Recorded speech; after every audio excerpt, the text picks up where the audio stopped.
talk about splitting wood.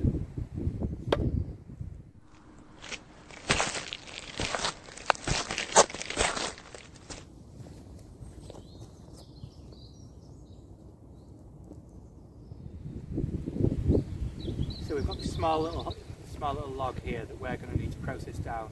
We'll be doing this for any number of reasons. Maybe we're crafting something, we're trying to make some pegs, we want to make kindling, we want to turn it into more usable firewood.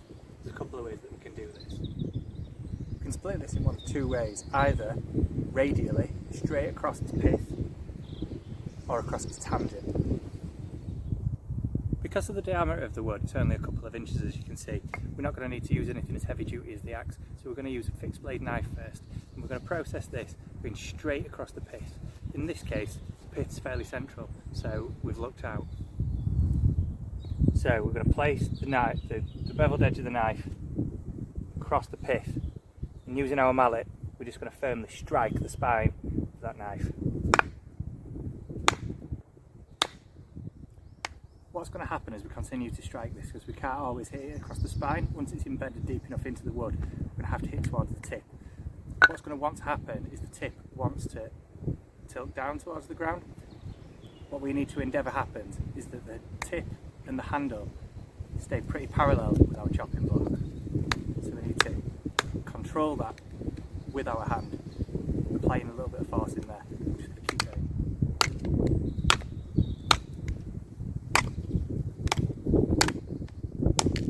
The technique that we're looking at is called battoning, and in some circles it's a little bit frowned upon with a fixed blade, but provided you're not being silly and trying to cut through, like a 2-foot log with it, we're perfectly fine. You just need to use your common sense. As previously stated, we can do this now in one of two ways. So we've battened this in half down the pith, so we can either split this across its radius or its tangent. We're going to do a little bit of both. First up, you can see here, we're going to batten through this one more time against its radius, so that's from the circumference across to its diameter, and we're just going to separate this in half once more.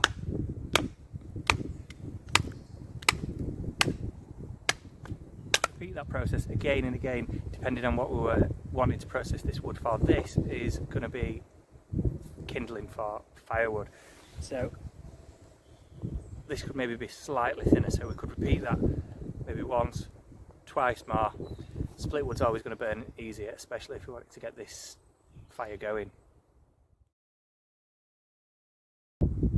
So next up, we're going to split this half tangentially. What I mean by that is we're going to go across the entire circle's tangent. So we're just going to go parallel to that first cut that we've made. So as we can see, we've got the cutting edge of the knife across the material's tangent.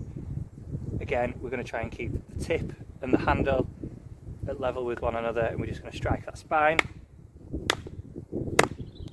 until it's buried in the material. So we're going to need to switch the tip.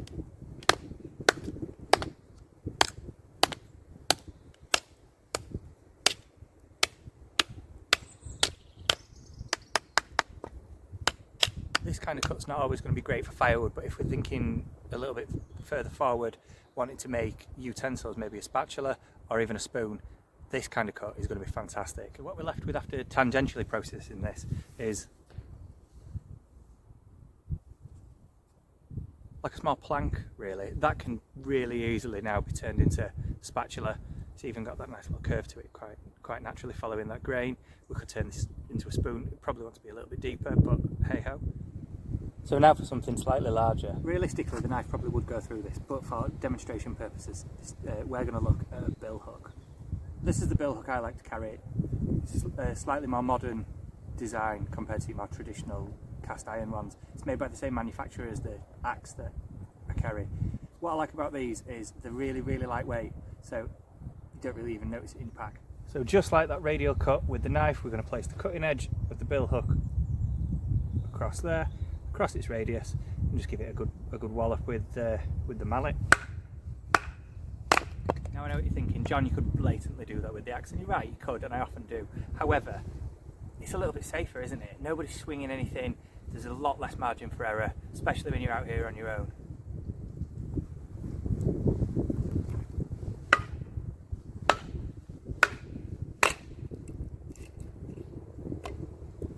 I talked about that tangent cut being useful for crafting items, but that's not to say that a radial one isn't either. A radial one's really good for creating a more traditional tent peg.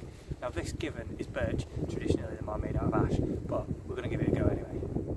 So from that radial cut we've left with a nice triangular shape. All I'm going to do on the most acute side is using the Laplander, I'm going to cut in what's effectively going to be the peak of our bail notch.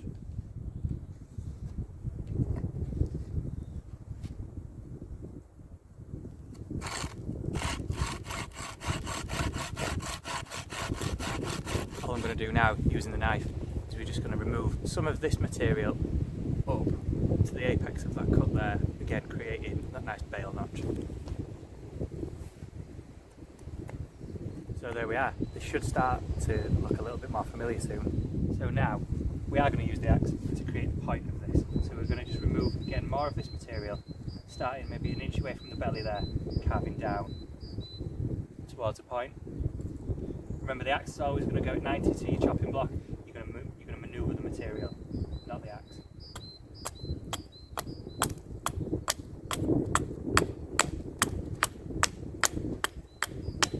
So what we're left with is a really traditional peg. We've got our head, the notch and the point just like last time, but it's a little bit more robust than just carving a point on a stick. These kind of pegs have been used for centuries. Just like last time, there's one thing that we're going to do. We need to chamfer those edges just to make sure that we're promoting that durability.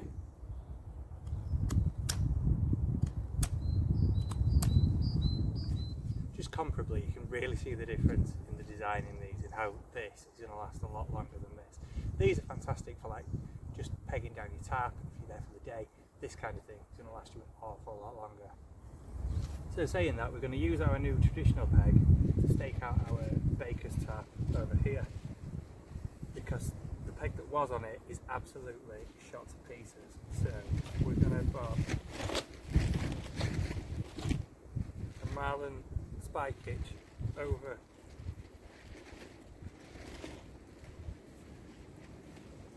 the notch. I'll talk more about knots in the future, I'm sure. Pull that down, pull the line taut,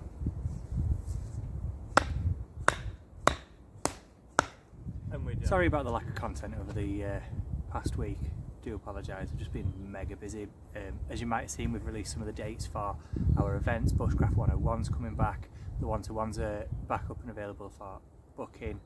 Really excited about all this. However, that doesn't mean that all this is going to stop. Cards on the table, I've really enjoyed doing it, so I have absolutely no intention to stop it, provided that there's still that appetite for it.